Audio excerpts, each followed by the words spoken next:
Evening, guys. So today we are going to learn some ways of studying literature, and it's a concluding part of this in the chapter number 2. So the historical study of literature and what is a national literature. So we are going to start with the historical study of literature.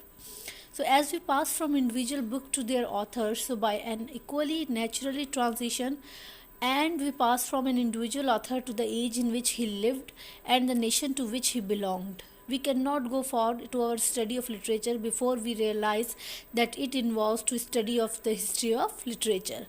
So now we are going to study author with the historical point of view, how the author live in the age, and how the other and from which age or which nation he belongs. So this is very important. So a great writer is not an isolated fact. It is a fact that we cannot isolate writer from his age, and we cannot isolate writer, we cannot study a writer without the affiliation of his nation. So he has his affiliation with the present and the past, and through these affiliation he lead us inevitably to his contemporaries and predecessors, and there at length to a sense of a nation literature as a developing organism having continuously of life of its own, yet passing in the course of its evolution through many varying phases. Thus in our study of literature to the historical side, we shall have to consider two things.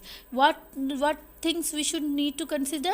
The continuous life, like the study of literature in which age the writer is going to write the literature, or national spirit in it with the varying phase of that continuous life or the way.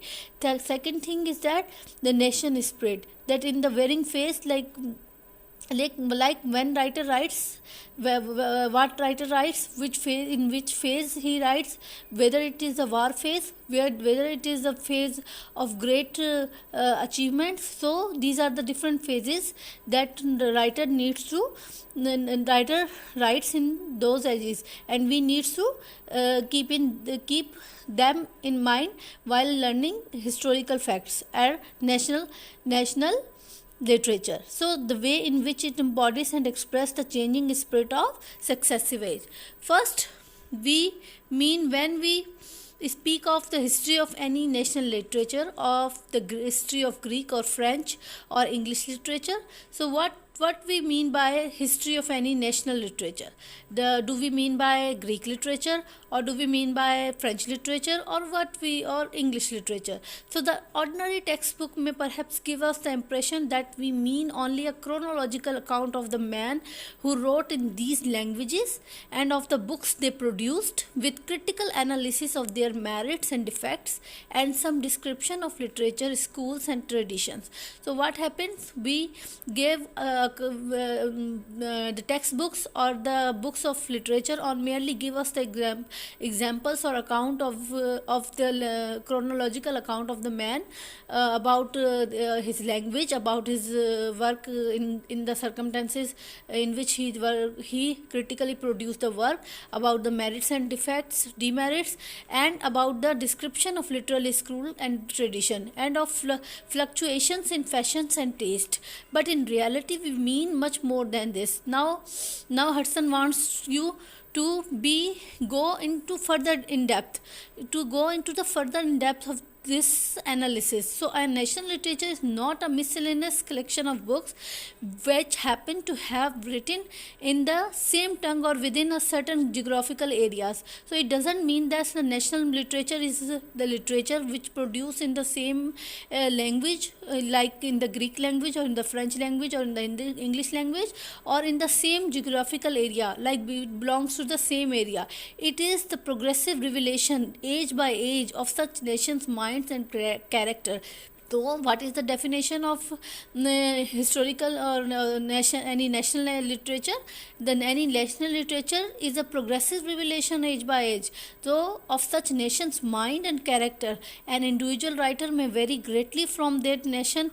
Type of the variation, as we shall have to insist presently, will always be one of the most interesting thing about him, but his genius will still partake of the characteristic spirit of the race, and in any of the number of representative writer at any given time. That spirit will be felt as a well defined qualities spirit. But we do not of course suggest that all Greeks felt or thought in the same way. We know that all writers do not write in the same way, like all Greeks do not felt and thought in the same way, or not all Herbius write and Herbius felt in the same way. That we simply mean that in when all differences as between man and man have been cancelled, that remains in each case a clearly recognition substratum of racial characters, a certain element, broad element common to all Greeks as Greeks and all Herbius as Herbius. So it is in the sense that we speak of the Herbiu and the Hellenic view of life and compare the contrast them with one another. Now, as such common qualities as are most fully expressed in the literature of the two people, as Greek literature is the completest revelation of the mind and the character of the Greek race, and Herbiu literature of the mind and the character of the Herbiu race. So what happened, like when we speak about Greek literature, it is not merely about the writing of his writing of the age or writing of the mind or the chronological order. It is far from that. It is the progressive revelation, like ongoing revelation, that what is going on in the age, in the nation's mind and the character. That is the that would be called the nation literature. It is not about the geographical area, or it is not about written in the same tongue. So the study of literature is a form of travel. It enables us to move from about freely among the mind of other races, with this additional advantage that, as Professor Barrett Wendell has happily said, it gives us the power of traveling also in time. So what happened, we travel through age by age, like we travel from one age to another age. In one age there is so many ages are hidden, like we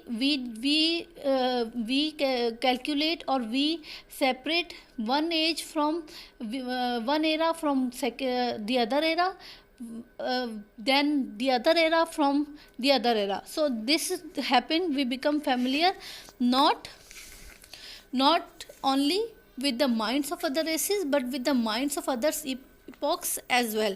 So what happened, the history of any nation literature, then it is the record of the unfolding of the nation genius and character under one of the most important forms of expression.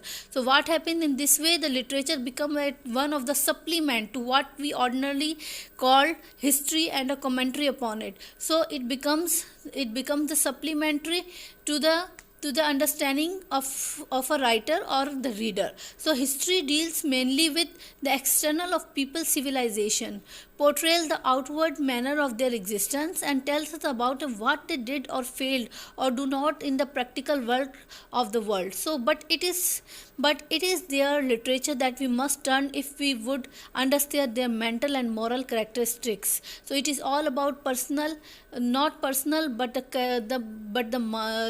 civilized mind of the nation, and realization that they solve and achieve the world of inner activity. They follow through the stages of their changing fortunate, the ebb and flow of forces which their emotional energies and shape their intellectual and spiritual life. So what happened here, that we have covered the historical study of literature, in which we studied